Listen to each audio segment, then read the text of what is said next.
청개구리 이야기를 들어보셨습니까? 엄마 청개구리와 아주 말을 듣지 않는 못된 아들 청개구리가 함께 살았습니다. 엄마가 어떤 말을 하든지 앞에서는 네 대답은 잘하는데 돌아가서 행동하는 것은 꼭 그 반대로 행동하는 아들입니다. 그래서 동으로 가라 하면 서로 가고, 서로 가라 하면 네 대답하고는 동으로 가는 그러한 아들입니다. 수없는 일을 저지르는 그것 때문에 결국은 엄마가 화병이 들고 병이 들게 됩니다. 그래서 이제 그 병으로 인하여서 죽게 되는 그런 상황 가운데 이제 아들 청개구리를 불러서 마지막으로 부탁을 합니다. 뭐라고 이야기하냐면, 내가 죽거든 나를 냇가에 묻어다오.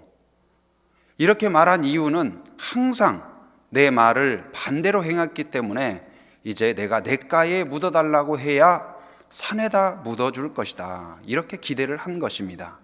그런데 문제가 생겼습니다. 아들이 어머니가 돌아가신 것을 보고 마음속에 나 때문이구나 하는 강한 회개가 일어난 겁니다.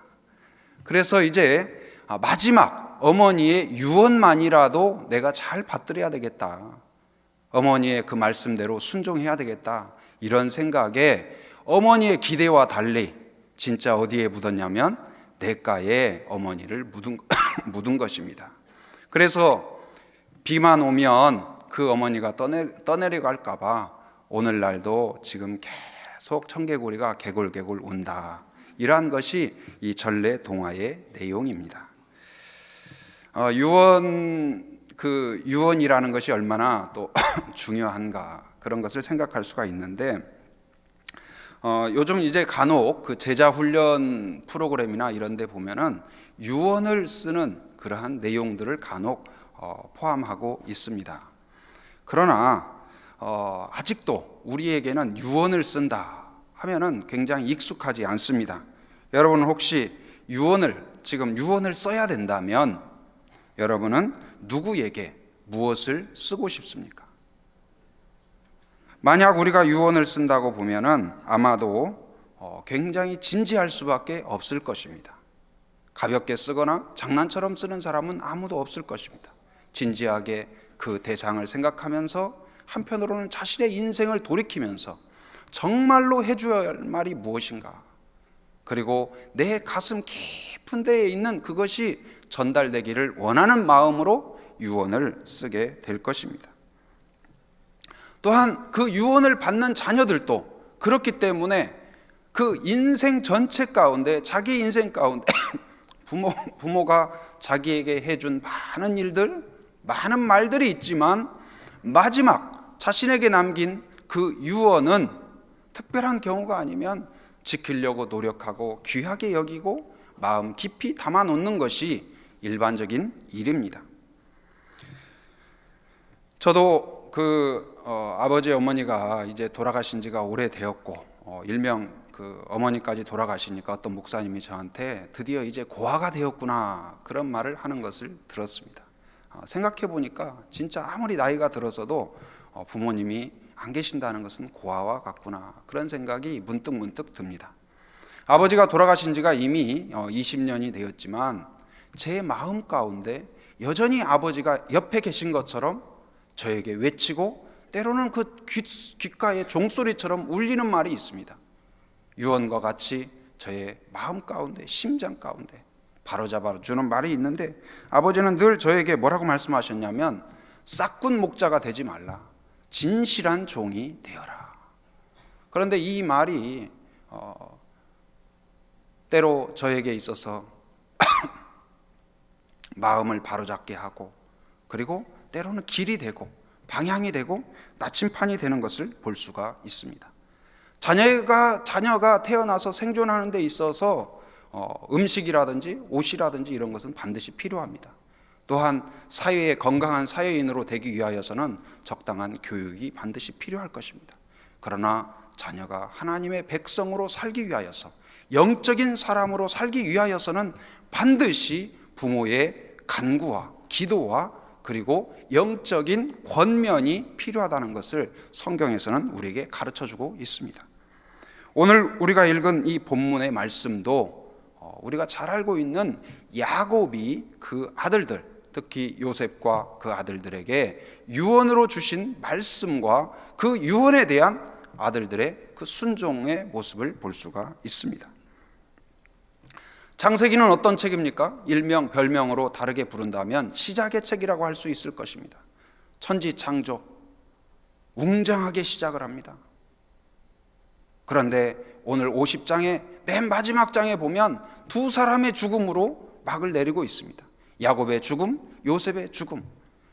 그 천지창조의 웅장함에 비한다면 너무나 허탈하고, 왜 허탈하냐면 하나님께서, 전능하신 하나님께서 아브라함과 이삭에게 주셨던 그 놀라운 약속과 비전이 야곱이 죽고 요셉이 죽음으로써 희미해지고 불이 꺼져가는 것 같은 그런 느낌을, 그 인상을 지울 수 없기 때문에 그렇습니다.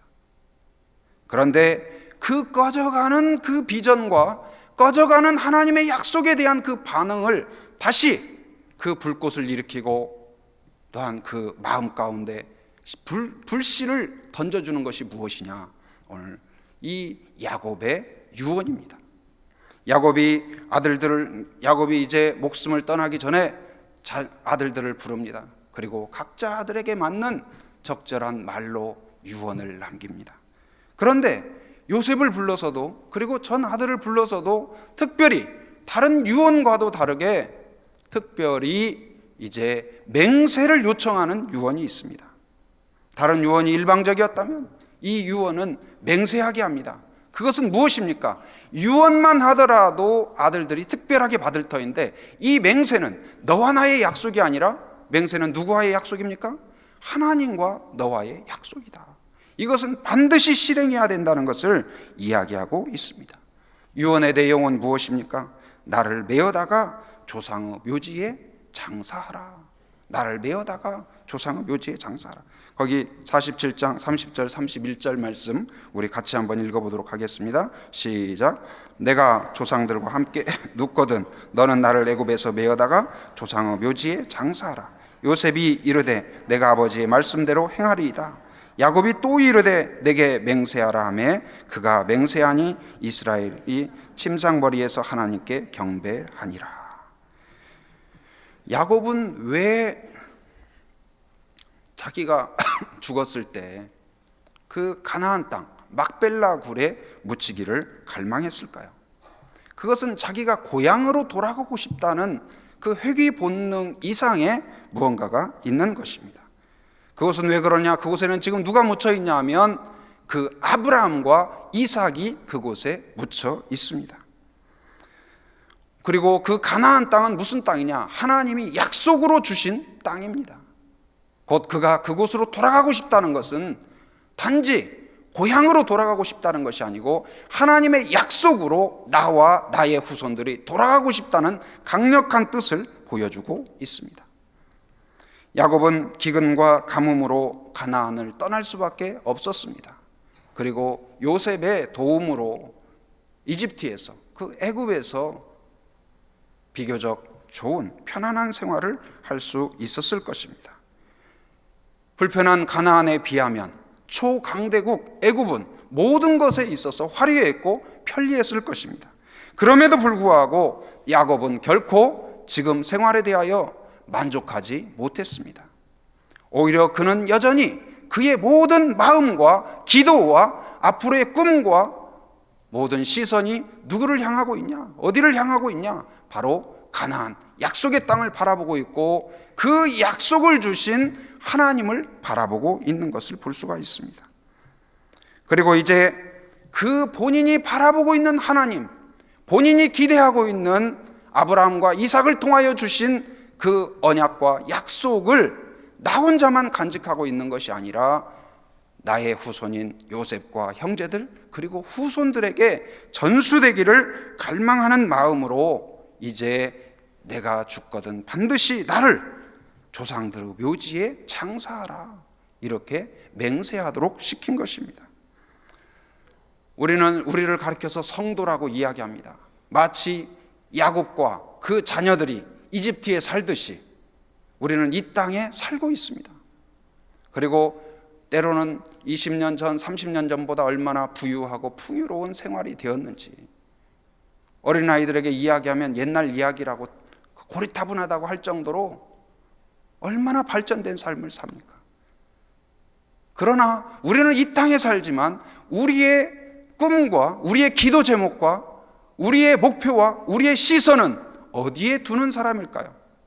야곱과 같이 그 화려한 이집트가 아니라, 그 편안한 이집트가 아니라, 불편할지라도, 그리고 가시밭길일지라도 약속의 땅 가나안을 향하여서 돌아가기를 갈망하고 그것을 꿈꾸고 하나님의 언약과 약속과 하나님의 나라를 꿈꾸는 사람, 그 사람이 바로 성도인 것을 믿습니다. 그러한 성도가 여러분과 저이기를 주님의 이름으로 축원합니다. 야곱은 이제 자녀들에게 맹세를 합니다. 맹세하게 합니다. 곧 하나님 앞에서 반드시 지킬 것을 맹세하게 합니다.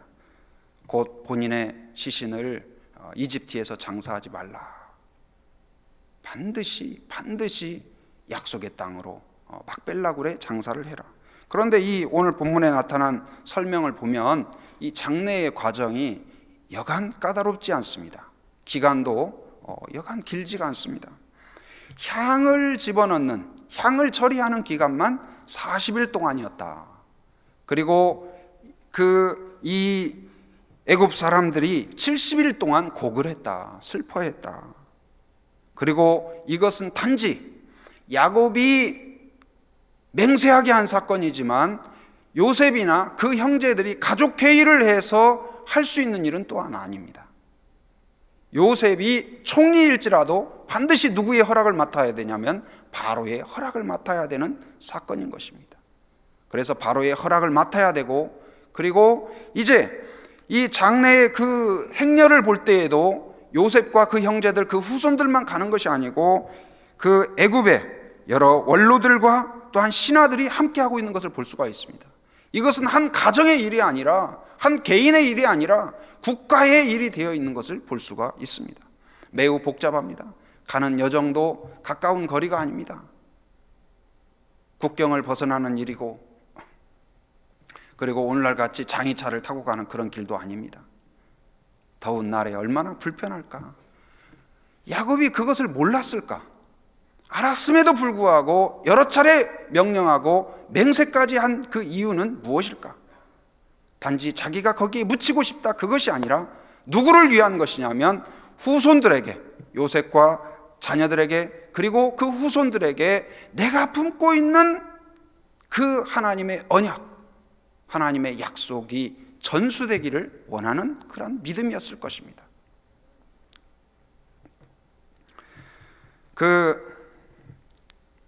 이 야곱, 요셉과 그 형제들은 이제 그 맹세에 따라서 긴 행렬을 이루며 고생스럽지만 드디어 가나안 땅 막벨라 굴에 이르렀을 것입니다.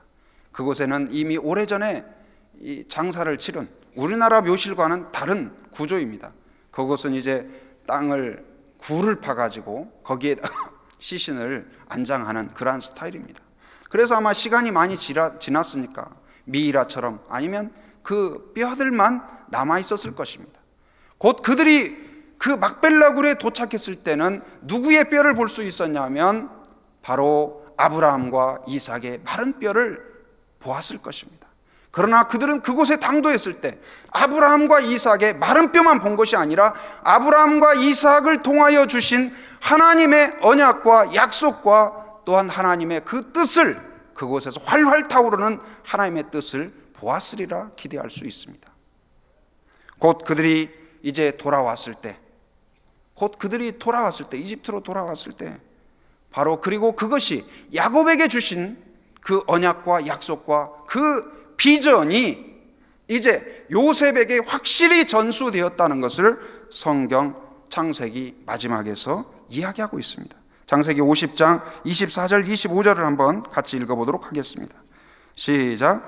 요셉이 그의 형제들에게 이르되 나는 죽을 것이나 하나님이 당신들을 돌보시고 당신들을 이 땅에서 인도하여 내사 아브라함과 이삭과 야곱에게 맹세하신 땅에 이르게 하시리라 하고 요셉이 또 이스라엘에게 맹세시켜 이르기를 하나님이 반드시 당신들을 돌보시리니 당신들은 여기서 내 해골을 메고 올라가겠다 하라 하였더라. 아멘.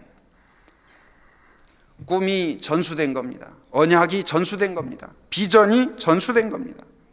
아브라함에게서 이삭으로, 이삭에게서 야곱으로, 야곱에서 요셉으로, 요셉에서 그 후손으로 우리의 믿음도 신앙도 그렇게 전수되어야 할 것입니다. 야곱이 그렇게 불편함에도 불구하고 맹세까지 시킨 이유는 무엇일까요? 아마 우리 같으면, 여러분과 저 같으면, 저 같아도 얼마나 불편할까? 내가 죽어서 장례를 치른다면 불편하게 하고 싶지 않다. 여러 사람 소문내지 말고 간단하게 장례하고 그냥 가까운 곳에 이렇게 뿌려달라. 그렇게 생각할 여지가 많이 있습니다. 그런데 야곱이 굳이 그곳까지 가라고 불편함을 감수하고도 그렇게 요청한 것은 바로 이 신앙이 전수되도록 하기 위한 그 의미가 있는 것이다. 그렇게 볼 수 있습니다. 사랑하는 성도 여러분, 요즘 자녀를 위하여서 얼마나 축복하고 좋은 것을 입히고 좋은 교육을 해주려고 하고 얼마나 좋은 것으로 감싸줍니까? 좋은 환경을 주고, 그것이 나쁜 것은 아니죠. 때로는 이제 너무나 옛날에 비해서 자녀 수가 하나나 둘이 있으니까 얼마나 자녀들 입장을 고려하고 또한 인격적으로 대한다 해서 3살짜리, 4살짜리, 5살짜리 초등학생들에게도 너 이거 하고 싶냐? 하기 싫다고 하면 또 기다려주고, 그래서 부모들이 굉장히 인격적인 부모로 많이 됐죠. 제가 어렸을 때만 해도 그런 선택이 어디가 있습니까? 주는 대로 먹어야 되고 가는 대로 가야 되고, 어머니가 일어나서 교회 가자 하면 그냥 따라가야 되는 거지, 새벽이다 가기 싫다, 주는 대로 먹어야지, 엄마 이거 왜 줘요, 다른 거 주면 안 돼요 했다가는 이건 해결이 안 되는 그런 거죠. 그러나 요즘은 어떻습니까? 누가 왕이냐면 자녀들이 왕이에요. 그러나 모든 것을 다 들어주고 양보한다 할지라도 오늘 야곱의 교훈처럼 신앙적인 면에서 신앙이 전수되는 이 일에 대해서는 결코 양보하지 않는 그런 부모가 되기를 바랍니다. 다른 것은 다 양보하고 감싸주고 인내하더라도 신앙적인 주도권을 자녀들에게 넘겨주지 말고 포기하지 않고, 또한 구역장들도 역시 마찬가지라고 생각이 됩니다. 구역원들에 대해서 너무 존중한다는 마음으로 하고 싶은 대로, 그것이 좋은 부모일까? 그렇지 않죠. 당당하게 요구하고 맹세시키고. 그 새가족부를 하는 데 있어서 이 한 성도님이 오셨는데 가족의 강한 권면으로 오신 그런 분이었습니다. 그래서 아직 그 교회에 대해서도 불편한 마음이 있고 내가 꼭 와야 되나 그런 마음이 있었던 걸로 생각이 됩니다. 그래서 교육 과정에 있어서 여러 가지 이야기를 하는 가운데 예수님이 지금 마음에 있다고 생각하냐 아니면 밖에 있다고 생각하냐 여러 가지 질문을 하는데, 이분은 확실하게 나는 아직 내 마음에는 없다고 생각한다, 잘 모르겠다, 아주 확실하게 그렇게 표현을 했습니다. 그래서 창세기 1장 1절을 펴서 읽도록 했습니다. 그 내용이 무엇입니까? 태초에 하나님이 천지를 창조하시니라. 이거에 대해서 어떻게 생각하느냐 질문을 했더니 하는 말이, 나는 아직 동의하지 않는다, 아직 잘 모르겠다, 그렇게 이야기하는 겁니다. 그런데 이제 한 주가 지나서 다시 교육하는데 또 와서 앉아 계시는 거예요. 그래서 언뜻 한 주간이 지났는데 혹시나 하나님의 은혜 가운데 무슨 작은 변화라도 있을까 하는 기대감이 드는 거예요. 그래서 저도 모르게 질문을 했어요. 한 주간이 지났는데 혹시 마음에 조금이라도 긍정적인 변화가 있습니까? 하나님에 대해서, 성경에 대해서 변화가 있습니까? 근데 질문을 해놓고 저도 조마조마한 거예요. 혹시나 아무런 변화도 없다, 더 부정적이다, 그런다면 얼마나 난감합니까? 그런데 그분이 하시는 말씀이 변화가 있습니다 그러는 거예요. 내가 요즘 성경을 읽고 있는데 성경에 첫째 날 뭘 창조하고 뭘 짓고 둘째 날 뭐 짓고 그 창조했다는 이야기가 믿어지더라. 할렐루야. 하나님이 믿음 주신 줄 믿습니다. 때로는 약간의 우리가 신앙의 주도권을 갖고 강권하고 도전하고 맹세하도록 하는 것이 굉장히 의미 있는 일이라고 우리가 볼 수가 있습니다. 비전을 전수받은 사람, 곧 약속과 비전을 품은 사람의 두 가지 특징이 있는데 무엇이냐? 첫째는 무엇입니까? 바로 비전을 전수한다는 특징이 있습니다. 한번 따라서 합니다. 비전을 전수한다. 말씀드린 대로 아브라함이 그랬고, 이삭이 그랬고, 야곱이 그랬고, 요셉이 그랬습니다. 내가 받은 믿음, 내가 받은 기도, 내가 받은 하나님의 나라와 하나님의 뜻을 나에게서 멈추지 않고 또 다른 사람에게 전수하는 것을 볼 수가 있습니다. 말씀 대행진 과정 가운데 말씀을 읽고 여러분이 깨닫고 여러분이 발견하고 여러분이 하나님 뜻이라고 확신하는 것이 있습니까? 그것이 있다면, 그것이 진정으로 하나님이 여러분에게 주신 비전이라고 확신한다면 그 증거는 무엇입니까? 전수하는 것입니다. 다른 사람에게 그것을 나누고 권면하고 도전하고 자녀들에게, 가족들에게, 이웃들에게, 그리고 태신자들에게, 구역 식구들에게 함께하자, 도전하는, 그리고 전수하는 그것이 나타나게 될 것입니다. 사랑하는 성도 여러분, 야곱과 같이, 요셉과 같이 여러분의 믿음이 많은 사람들에게 전수되는 그러한 성도가 되기를 바랍니다. 두 번째 특징은 무엇이냐?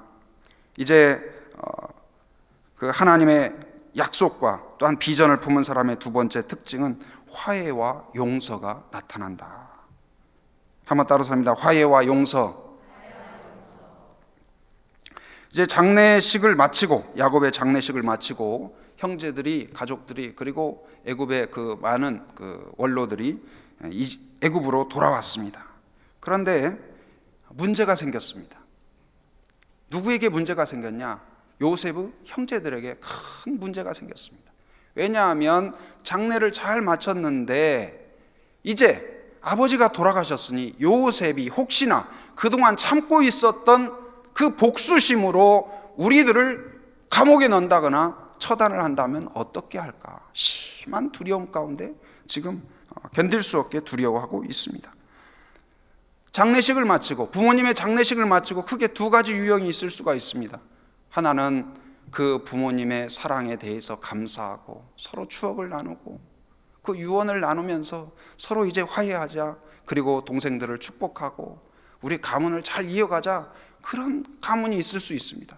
그러나 반대로 돌아가시고 장례를 마치자마자 재산의 분쟁이라든지 여러 가지 그동안 골랐던 문제가 튀어나와가지고 형과 동생이 구분 없이 갈등하고 다투는 그런 경우가 있을 수가 있습니다.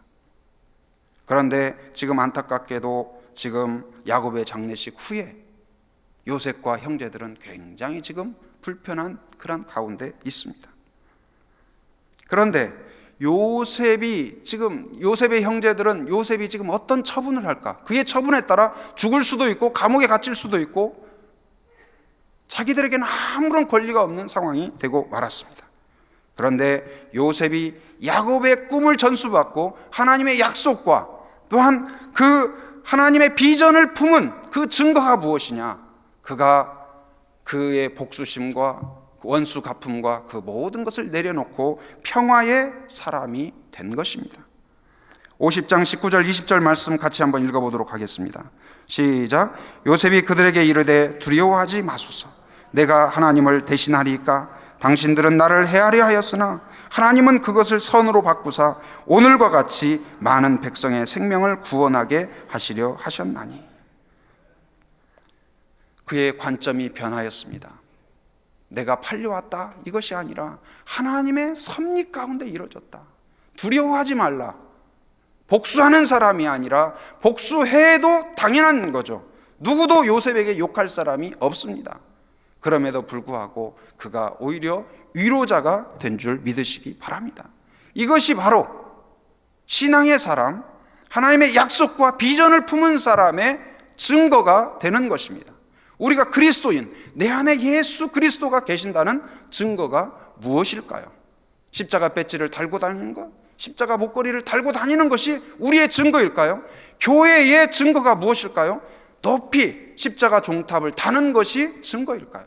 우리에게서 그리스도의 인격이 나타나고 하나님의 용서가 나타나는 것이 증거인 줄 믿습니다. 우리가 말씀을 읽고 말씀 대행진을 진행하고 있습니다. 상반기 전 교인 600장을 읽어보자, 그리고 전 교회가 100만 장 성경 읽어보자 하는 마음으로 열심히 읽고 있고, 그래서 모든 성도들이 3번, 5번, 10번 많이 열심히 또 교구별로 선의의 경쟁을 하고 있습니다. 그런데 우리의 진정한 목표는 무엇일까요? 많이 읽고 열심히 읽고 1등을 하고 많은 점수를 올리는 것. 그런데 그 과정을 통하여서 하나님이 기대하는 것은 무엇일까요? 야곱이 요셉과 그 자녀들에게 막벨라굴에 묻으라고 하면서 얻고자 했던 기대한 것과 같이 하나님과 또한 담임 목사님이 이것을 시작하면서 우리 교회에게 또한 우리 성도들에게 기대하는 것은 무엇일까요? 과연 100만 장을 돌파하는 단순히 그 숫자일까요? 그렇지 않습니다. 그것을 통하여, 그 과정을 통하여 때로는 그 장래의 행렬을 걸어갈 때 불평하는 사람도 있었을 것입니다. 그러나 그 과정을 통하여 기대하는 것은 무엇이냐면 그곳에서 하나님의 약속과 비전을 발견하는 것입니다. 또한 그것을 통하여서 우리의 인격의 온도도 올라가는 것입니다. 그리고 하나님의 마음, 긍휼히 여기는 마음의 온도도 올라가는 것입니다. 다른 사람을 용서하는 사람, 다른 사람을 긍휼히 여기는 사람, 그리고 하나님께 감사하는 하나님의 섭리를 더욱 이해하여서 하나님을 인정하고 매사의 모든 일에 하나님을 의지함으로 하나님의 섭리를 기다리는 그런 사람이 되어가는 것입니다. 또한 잃어버린 자를 찾는 주님의 마음으로 불부터 구령의 열정의 온도가 올라가는 것, 그것이 바로 이 말씀 대행진을 통하여서 하나님이 원하시고 또한 우리 교회가 원하는 그러한 사역인 것입니다. 사랑하는 성도 여러분, 말씀 대행진에 우리가 전심을 다하여 그 막벨라굴에 다가가는 마음으로 함께하는 성도가 되기를 바랍니다. 또한 이 사역을 통하여서 그 과정을 통하여서 야곱이 꿈꾸었듯이 신앙이 전수되는 그러한 성도가 되기를 주님의 이름으로 축원합니다. 또한 그것과 함께 우리의 신앙, 우리의 예수 그리스도가 우리 안에 계심으로 우리의 인격을 통하여 우리의 언어를 통하여서 하나님의 사랑과 용서가 선포되고 삶을 통하여 그리스도의 향기가 나타나는 그러한 성도, 그러한 교회가 되기를 주님의 이름으로 축원합니다. 기도하겠습니다.